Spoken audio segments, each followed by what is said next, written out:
So there's this person, he, she, they, whatever, right? It's beside the point, and they're standing at this junction in the middle of their town, and the lights are all changing like traffic lights, and that's because they are traffic lights. They're actually pre-programmed to change like traffic lights, right?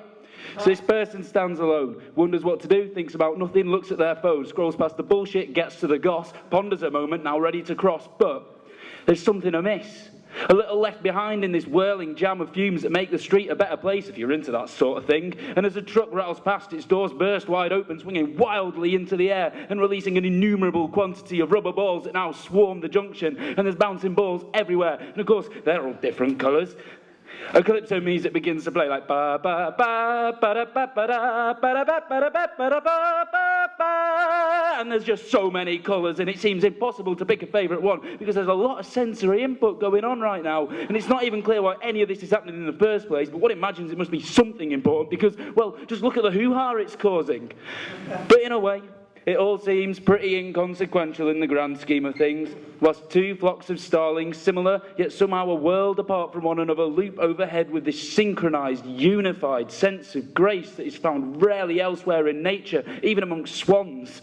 And they're swarming in perfect synchronicity, while seemingly oblivious to the presence of one another, despite consisting of so many eyes, which surely must be looking at something. But what? What are they looking at? What the hell are all those bloody birds looking at? And they collide. All of them.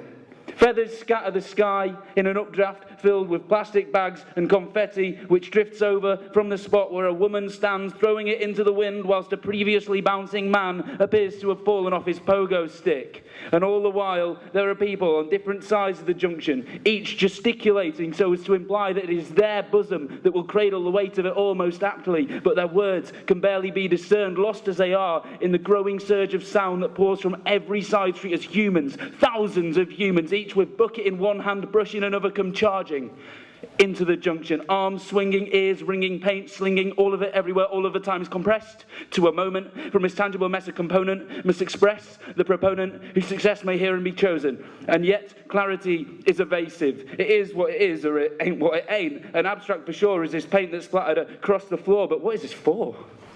The balls bounce amongst the birds, which swim in her confetti, while the eyes that saw but see no more were pure of aim and couldn't live without it. So in one possible conception, this determined their direction, as the left saw from the right and deemed it worthy of correction. Know what I mean? And then I thought, there's everything. It's everything. There's just too much everything. Can someone please turn off the everything? And now it seems that the most sensible thing to do at this current juncture is nothing. Do nothing. And then he, she, they pulls at his, her, their hair and howls that if doing nothing makes such sense whilst doing something doesn't, the sense that should be done in doing nothing maybe shouldn't. And so, since nothing will be done if making sense means doing nothing, if something should be done, we should believe in doing something. Hence, doing nothing makes no sense. Don't forget to vote.